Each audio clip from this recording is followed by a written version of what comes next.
اعوذ باللہ السمیع العلیم من الشیطان الرجیم من ہمزہ ونفخہ ونفثہ بسم اللہ الرحمن الرحیم رب ادخلنی مدخل صدق واخرجنی مخرج صدق واجعل لی من لدنک سلطانا نصیرا۔ عزیز دوستو، دوسری صدی ہجری میں جب تابعین کا دور ختم ہو رہا تھا اور تبا تابعین کا دور شروع ہو چکا تھا، اس وقت اسباب جرح میں اضافہ ہونے لگا، ضعفاء کی تعداد بڑھنے لگی، امت کو ائمہ نکات کی شدید ضرورت تھی۔ ایسے وقت میں اللہ تعالیٰ نے اس امت کو شعبہ بن حجاج جیسی شخصیت عطا کی، جنہوں نے حدیث رسول کی حفاظت کے لیے ہر ممکن کوشش کی، ضعفاء کی نشاندہی، ان کے خلاف کارروائی، حدیث کی تحقیق، سندوں کی جستجو، علل و مراسیل اور منقطع کی معرفت حاصل کی، امت کو نقد حدیث اور رجال کے پرکھنے کا اصول دیا، تدلیس اور مدلسین کے خلاف نفرت اور حقارت کا اظہار کیا، بلکہ بعض جگہ آپ کی سختی ضرورت سے زیادہ محسوس کی گئی، حالانکہ اس وقت جو ابتدائی مرحلہ تھا وہاں اس طرح کی سختی اور احتیاط کی ضرورت تھی تاکہ آئندہ کے لیے ان کا سد باب کیا جا سکے۔ آپ کا اسم گرامی شعبہ بن حجاج بن ورد ابو بسطام واسطی عتکی ازدی ہے۔ آپ کا خاندان عتیق یا ابن عتیق کا آزاد کردہ تھا، جو قبیلہ ازد کا ذیلی قبیلہ ہے، اس لیے آپ کو عتکی اور ازدی کہا جاتا ہے۔ آپ کی ولادت عبد الملک بن مروان کے زمانہ میں حسب اختلاف 80، 82 یا 83 ہجری میں ہوئی۔ بقول ابن حبان آپ کی ولادت واسط کے ایک گاؤں نہریان میں 83 ہجری میں ہوئی۔ آپ کی پرورش بھی یہیں ہوئی، لیکن اس کے بعد آپ کا قیام بصرہ میں رہا۔ امام ذہبی فرماتے ہیں کہ آپ کی ولادت و نشو و نما واسط میں ہوئی، سکونت بصرہ میں اختیار کی، جبکہ آپ کا علم کوفی ہے۔ ابتدا میں آپ کو شعر و شاعری سے بڑی دلچسپی تھی۔ ترمہ بن حکیم تائی جو بڑا مشہور شاعر تھا، آپ اس کے ہمراہ رہنے لگے۔ ایک دن حکم بن عتیبہ کے پاس آپ کا گزر ہوا، جو درس حدیث دے رہے تھے۔ قسمت نے یہیں سے پلٹا کھایا، حدیث اور درس حدیث کی محبت دل میں اتر گئی اور اسی دن سے طلب حدیث میں لگ گئے اور ایسی مہارت حاصل کی کہ ہم اثروں پر فائق ہوئے اور امیر المومنین فی الحدیث جیسے اہم خطاب سے نوازے گئے۔ آپ نے علم حدیث کے حصول اور اس میں تحقیق و تدقیق کے لیے مختلف مقامات کا سفر کیا، جس میں کوفہ، شام، حجاز، مصر وغیرہ شامل ہیں۔ آپ نے بغداد کا سفر 2 مرتبہ کیا، ایک مرتبہ طلب حدیث کے لیے اور ایک مرتبہ اپنے بھائی کو رہا کروانے کے لیے جو قرض کی وجہ سے قید تھے۔ اس سفر میں آپ سے لوگوں نے علم حاصل کیا، جبکہ خلیفہ مہدی نے آپ کو دیکھتے ہی ان کے بھائی کو رہا کر دیا اور قرض کو معاف فرما دیا۔ خطیب بغدادی فرماتے ہیں کہ آپ نے کوفہ، بصرہ اور مصر کا علم جمع کیا تھا۔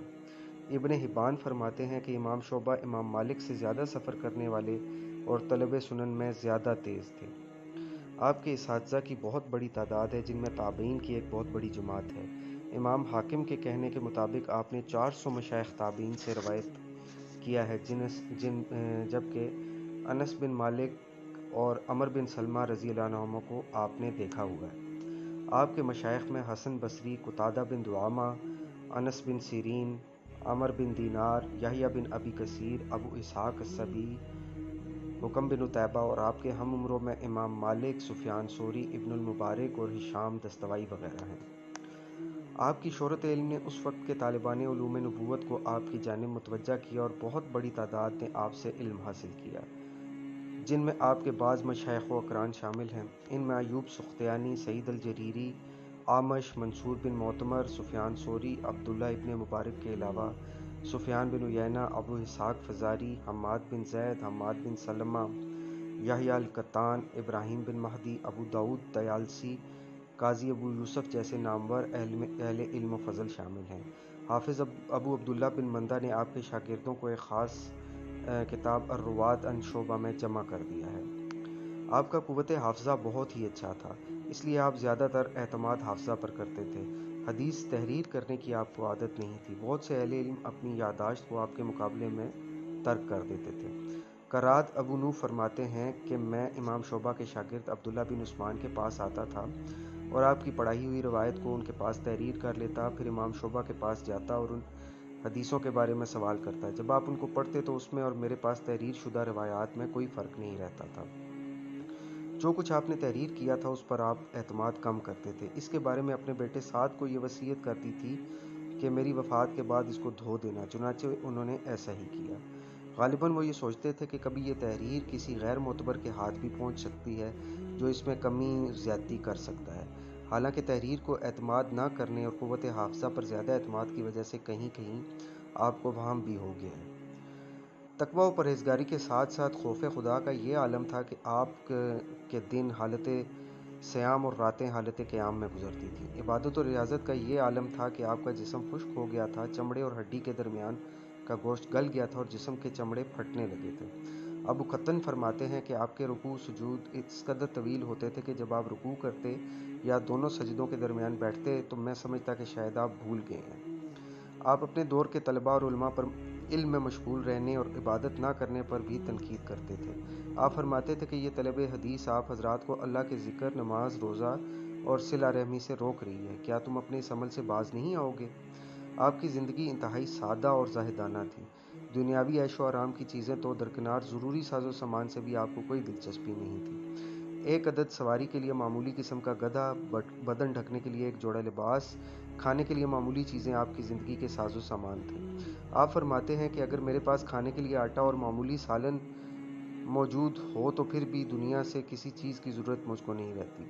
آپ کے لباس بھی انتہائی معمولی ہوا کرتے تھے اور قلت کی وجہ سے عموماً میلے اور گرد و غبار سے ہٹے رہتے تھے، اور ایک اندازہ کے مطابق آپ کے جملہ لباس، کرتا، چادر اور لنگی کی قیمت 10 درہم سے زیادہ نہیں تھی۔ کراد ابو نوف فرماتے ہیں کہ میں ایک مرتبہ آپ کی خدمت میں حاضر ہوا۔ انہوں نے میری قمیض کو دیکھ کر پوچھا کہ کتنے میں خریدا؟ میں نے کہا 8 درہم میں۔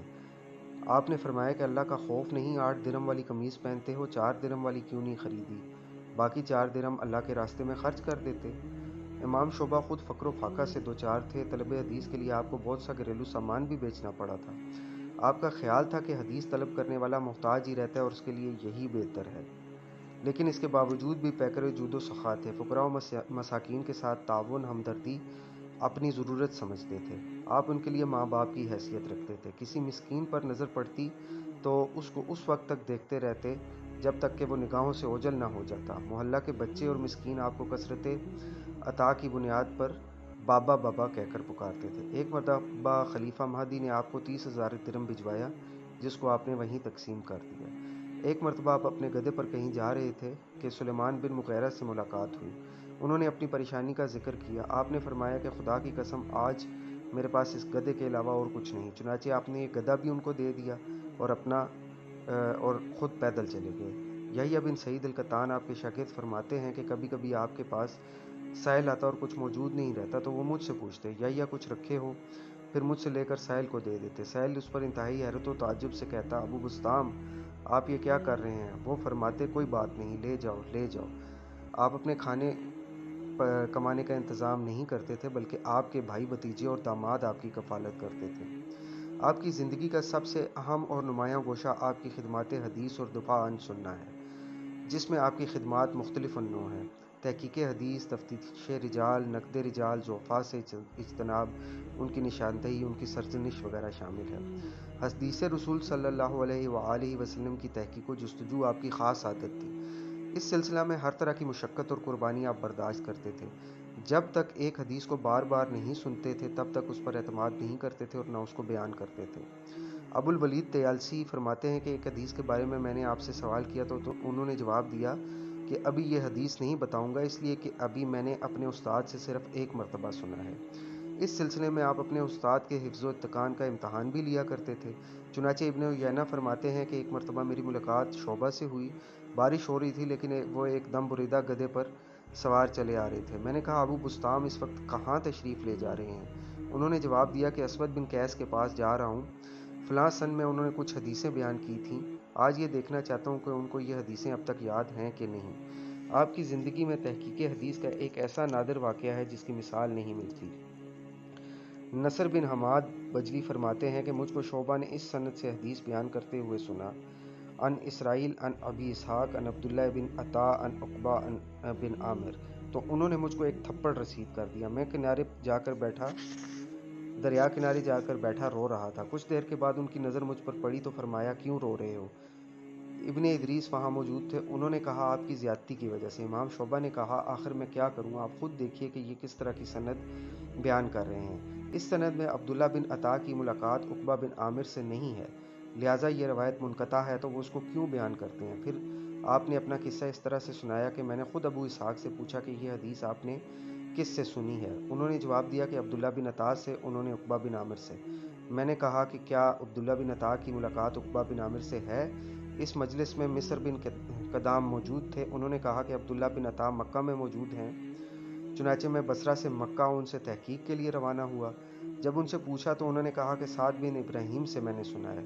اس مجلس میں امام مالک موجود تھے، انہوں نے کہا کہ سعد بن ابراہیم مدینہ میں رہتے ہیں، چنانچہ میں مکہ سے مدینہ روانہ ہوا۔ جب ان سے پوچھا تو انہوں نے کہا کہ یہ روایت تو آپ ہی کے یہاں کی ہے، اس لیے کہ مجھ سے زیاد بن مخراق نے بیان کیا ہے۔ پھر میں بصرہ آیا اور زیاد بن مخراق سے معلوم کیا تو انہوں نے کہا کہ آپ کے لائق نہیں ہے۔ میں نے کہا آپ ضرور بتائیے۔ انہوں نے کہا مجھ سے شہر بن حوشب نے ان ابی ریحانہ ان عقبہ بن عامر کے واسطے سے روایت کی ہے۔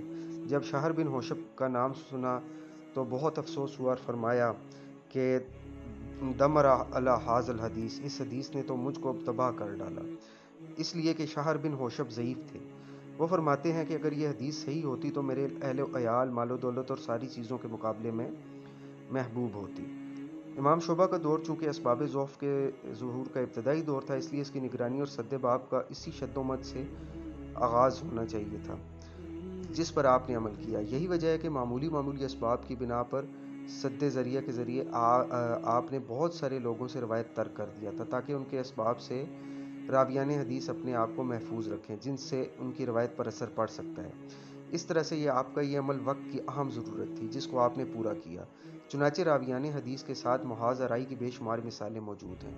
خضر بن یسع فرماتے ہیں کہ ایک مرتبہ سخت گرمی میں چہرے پر کپڑا ڈالے کہیں جا رہے تھے۔ جب ان سے پوچھا گیا کہ اس سخت دھوپ اور گرمی میں آپ کہاں جا رہے ہیں؟ فرمایا کہ جعفر بن زبیر اور ابان بن ابی عیاش حدیث رسول میں جھوٹ گڑھتے ہیں، ان کے خلاف مقدمہ کرنے جا رہا ہوں۔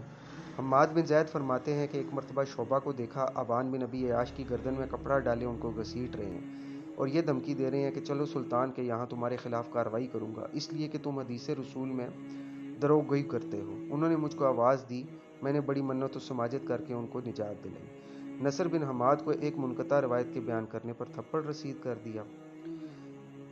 ضعیف راویوں اور غیر معتمد لوگوں سے آپ کو بڑی نفرت تھی، اس لیے آپ اپنے اساتذہ کے انتخاب میں بڑے محتاط تھے، ضعفاء سے خود پرہیز کرتے اور دوسروں کو اس پر ابھارتے تھے۔ چنانچہ آپ نے ابن المبارک سے فرمایا کہ عباد بن کثیر سے بچ کر رہنا۔ نیز معاذ عنبری کے پاس یہ پیغام بھیجا کہ ابو شیبہ قاضی واسط سے حدیث نہیں لکھنا۔ جریر بن حازم کو یہ اطلاع دی کہ حسین بن عمارہ دروغ گو ہے، اس سے روایت جائز نہیں۔ نیز معمولی اسباب جو غیر مقبول ہیں ان کی بنا پر روایت ترک کر دیا کرتے تھے۔ مثلا منہال بن عمر کے گھر سے لہن دار آواز سن لی، لہٰذا روایت ترک کر دی، یہ سوچ کر کہ ان کے گھر گانا گایا جاتا ہے۔ کسی سے روایت اس بنیاد پر ترک کر دی کہ وہ اپنے جانور کو ایڑ لگا رہے تھے، کسی کو دیکھا کہ صحیح ڈھنگ سے نماز ادا نہیں کی تو روایت ترک کر دی۔ اس کے لیے بڑا شدید لب و لہجہ بھی استعمال کرتے تھے۔ مثلا یہ کہتے تھے اگر میں 70 گنا کر ڈالوں تو فلاں سے روایت کے مقابلہ میں آسان ہے۔ بلکہ جن لوگوں کو غیر معتبر سمجھتے تھے ان کے سامنے روایت بھی نہیں کرتے تھے۔ چنانچہ یحییٰ بن سعید القطان فرماتے ہیں کہ میں امام شعبہ کے پاس تھا، ایک شخص ان سے حدیث پوچھ رہا تھا تو وہ بتانے سے انکار کر رہے تھے۔ جب میں نے ان سے کہا کہ آپ ایسا کیوں کر رہے ہیں تو جواب دیا کہ یہ خطباء میں سے ہے جو احادیث رسول میں کمی بیشی کرتے رہتے ہیں۔ جرح و تعدیل میں آپ کو معمار اول اور امامت کا درجہ حاصل ہے، آپ اس فن کے اولین شاہ سواروں میں سے ہیں۔ صالح بن جزرہ فرماتے ہیں کہ سب سے پہلے رجال پر جنہوں نے کلام کیا وہ امام شعبہ ہیں، ان کے بعد ان کی ابتدا یحییٰ بن سعید القطان، پھر احمد بن حنبل اور پھر یحییٰ بن معین نے کی۔ ابن حبان فرماتے ہیں کہ آپ نے عراق میں سب سے پہلے محدثین کے معاملات کی تحقیق کی، ضعفاء اور متروکین سے دوری اختیار کی، یہاں تک کہ آپ اس فن میں اہل علم کے نشان راہ بن گئے۔ پھر اہل عراق نے آپ کی اتباع کی، اور یقیناً یہ ایک حقیقت ہے کہ آپ نے جس قدر رجال پر گفتگو کی ہے اور جس بھاری تعداد پر اظہار خیال کیا ہے اس سے قبل کسی نے نہیں کیا۔ ابن ابی حاتم نے بہت سارے ایسے راویوں کا ذکر مقدمہ جرح و تعدیل میں حروف معجم پر کیا ہے جن پر امام شعبہ نے بحیثیت جرح و تعدیل حکم لگایا ہے۔ اس طرح سے آپ اس فن کے ماہر اور قائد بن گئے۔ آپ کے حکم پر اہل علم کا اتنا اعتماد تھا کہ آپ جس کو ترک کر دیتے وہ بھی ان سے روایت نہیں کرتے تھے۔ اس طرح آپ کی شخصیت قابل اتباع ہو گئی۔ آپ راویوں پر کلام کو بہت بڑی ذمہ داری اور دین کی خدمت سمجھتے تھے اور بلا رعایت ان پر اظہار خیال کرتے تھے، اور وہ فرماتے ہیں کہ اگر میں کسی سے ڈرتا تو اپنے داماد حسان بن حسان سے ڈرتا، لیکن میں ایسا نہیں کر سکتا کیونکہ وہ حافظ نہیں ہے۔ امام ذہبی فرماتے ہیں کہ آپ سب سے پہلے شخص ہیں جنہوں نے جرح و تعدیل پر بھرپور کلام کیا ہے۔ آپ ہی سے اس فن کو یحییٰ بن سعید القطان، ابن مہدی اور دوسروں نے حاصل کیا۔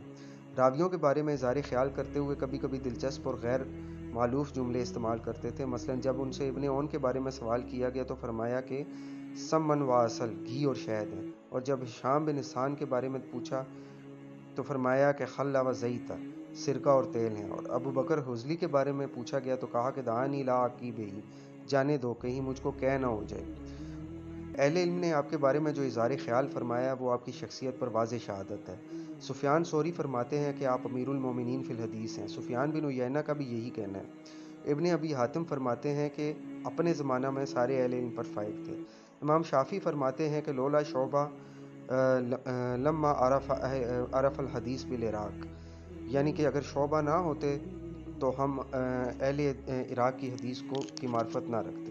امام احمد فرماتے ہیں کہ آپ معرفت حدیث و رجال، اس میں تحقیق و طلب کے اعتبار سے تنہا ایک امت تھے۔ علل و مراسیل، منقطع اور اس طرح کی روایات کرنے والوں کے بارے میں آپ کو بڑی اچھی معرفت تھی۔ ابو زید انصاری فرماتے ہیں کہ حل العلماء الا شعبہ من شعبہ، کہ کیا شعبہ کے علاوہ بھی کوئی شعبہ میں عالم ہے؟ حماد بن زید جب آپ سے روایت کرتے ہیں تو فرماتے ہیں حدثنی الزخم عن السخام شعبۃ الخیر ابو بستام۔ امام ذہبی فرماتے ہیں کہ امام ابو بستام امام وقت، سکہ اور حجت، ماہر ناقد حدیث، رجال، تقویٰ و پرہیزگاری اور علم و عمل میں سردار تھے۔ ابن سعد کے نزدیک آپ کی وفات بصرہ میں 160 ہجری کے ابتداء میں ہوئی، جبکہ آپ کی عمر 75 سال تھی۔ خلیفہ بن خیاط فرماتے ہیں کہ آپ کی وفات رجب کے مہینہ میں 160 ہجری میں ہوئی۔ آپ کی تاریخ وفات پر سب کا اتفاق ہے کہ 160 ہجری میں ہوئی ہے، البتہ پیدائش میں اختلاف ہے، اس وجہ سے جملہ عمر میں بھی اختلاف ہے۔ آپ سفیان ثوری سے 10 سال بڑے تھے، جبکہ سفیان بن عیینہ سفیان ثوری سے 10 سال چھوٹے تھے۔ اس کے ساتھ ہی اجازت چاہتا ہوں۔ بہت بہت شکریہ۔ اللہ حافظ۔